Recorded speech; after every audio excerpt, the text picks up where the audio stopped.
મહત્વના સમાચાર સુરતથી આવી રહ્યા છે। જ્યાં તમને જણાવી દઈએ સુરતથી એક મોટા સમાચાર સામે આવી રહ્યા છે। ભાગેડુ નીરવ મોદીની હીરાની બંધ કંપનીમાં લાગી આગ। બેંકો સાથે અબજો રૂપિયાનું કૌભાંડ કરીને દેશ છોડીને ફરાર નીરવ મોદીની સુરતની બંધ હીરા કંપનીમાં લાગી આગ। 5-6 વર્ષથી બંધ ફેક્ટરીમાં આગ લાગતા રહસ્ય ઘેરાયું। ભેસ્તાન ફાયર સ્ટેશનની ટીમે આગ પર કાબુ મેળવ્યો હતો। નીરવ મોદી હાલ લંડનમાં છે। 5 વર્ષ અગાઉ કસ્ટમના નિયમોના કારણે સુરતના સ્પેશિયલ ઇકોનોમિક ઝોનની હીરા ફેક્ટરી સીલ કરાઈ હતી। સીલ ફેક્ટરીના દસ્તાવેજી કાગળો, વર્ક ફાઇલોની ઓફિસમાં આગ લાગી।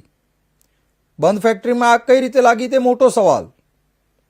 આગની આડમાં પુરાવા નષ્ટ કરવાનો પ્રયાસ કરાયો છે કે કેમ તે તપાસનો વિષય।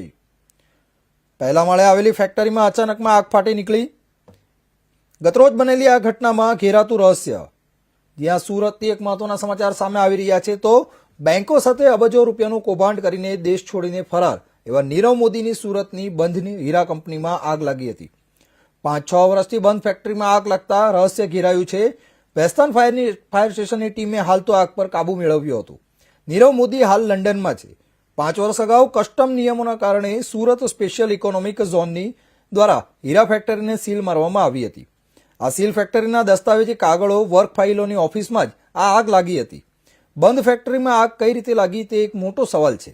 આગની આડમાં પુરાવા નષ્ટ કરવાનો પ્રયાસ કરાયો છે કે કેમ તે એક તપાસનો વિષય છે। પહેલા માળે આવેલી ફેક્ટરીમાં અચાનકમાં આગ ફાટી નીકળી હતી। ગતરોજ બનેલી આ આગની ઘટનામાં રહસ્ય ઘેરાઈ રહ્યું છે।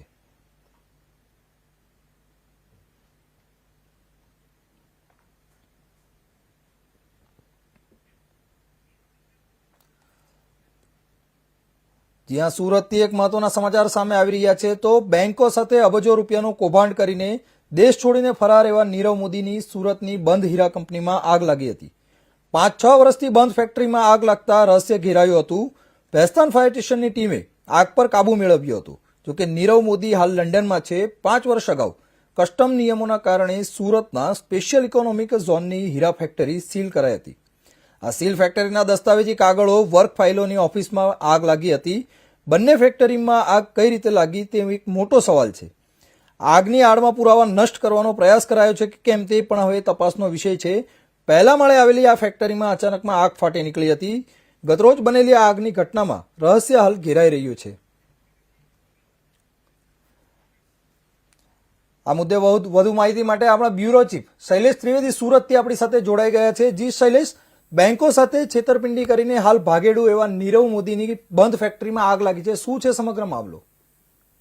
સુરત નજીક સચિન એસીઝેડ એટલે કે જે સ્પેશિયલ ઇકોનોમી ઝોન છે તેની અંદર આ ભાગેડુ નીરવ મોદીની એક ડાયમંડ ફેક્ટરી આવેલી છે। જે ડાયમંડ ફેક્ટરી છેલ્લા 5-6 વર્ષથી કસ્ટમે સીલ મારી છે એટલે કે બંધ હાલતમાં છે। પરંતુ આ જે ડાયમંડ ફેક્ટરી છે ભાગેડુ નીરવ મોદીની એની અંદર ખૂબ જ અગત્યના દસ્તાવેજો, કાગળો હોવાની એક વાત સામે આવી છે। ગઈકાલ રાતના સમયે આ બેંકો સાથે અબજો રૂપિયાનું કૌભાંડ કરીને દેશ છોડીને ફરાર એવા નીરવ મોદીની સુરતની બંધ હીરા કંપનીમાં આગ લાગવાની ઘટના સામે આવી છે। 5 થી 6 વર્ષથી બંધ ફેક્ટરીમાં આગ લાગતા રહસ્ય ઘેરાયું હતું। ભેસ્તાન ફાયર સ્ટેશનની ટીમે હાલ તો આગ પર કાબુ મેળવ્યો હતો। 5 વર્ષ અગાઉ કસ્ટમ નિયમોના કારણે સુરતના સ્પેશિયલ ઇકોનોમિક ઝોનની હીરા ફેક્ટરી સીલ કરાઈ હતી। બંધ ફેક્ટરીમાં આગ કઈ રીતે લાગી તે એક મોટો સવાલ છે। આગની આડમાં પુરાવા નષ્ટ કરવાનો પ્રયાસ કરાયો છે કે કેમ તે તપાસનો વિષય છે। પહેલા માળે આવેલી ફેક્ટરીમાં અચાનક આગ લાગી હતી। ગતરોજ બનેલી આ ઘટનામાં એક મોટું રહસ્ય ઘેરાઈ રહ્યું છે। જ્યાં તમને જણાવી દઈએ સુરતથી એક મહત્વના સમાચાર સામે આવી રહ્યા છે તો સુરતમાં ભાગેડુ નીરવ મોદીની સુરતની બંધ હીરા કંપનીમાં આગની ઘટના બનવા પામી છે।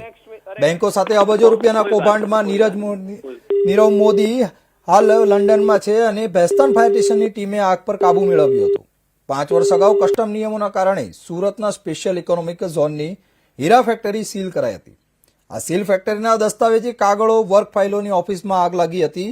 બંધ ફેક્ટરીમાં આગ કઈ રીતે લાગી તે એક મોટો સવાલ છે।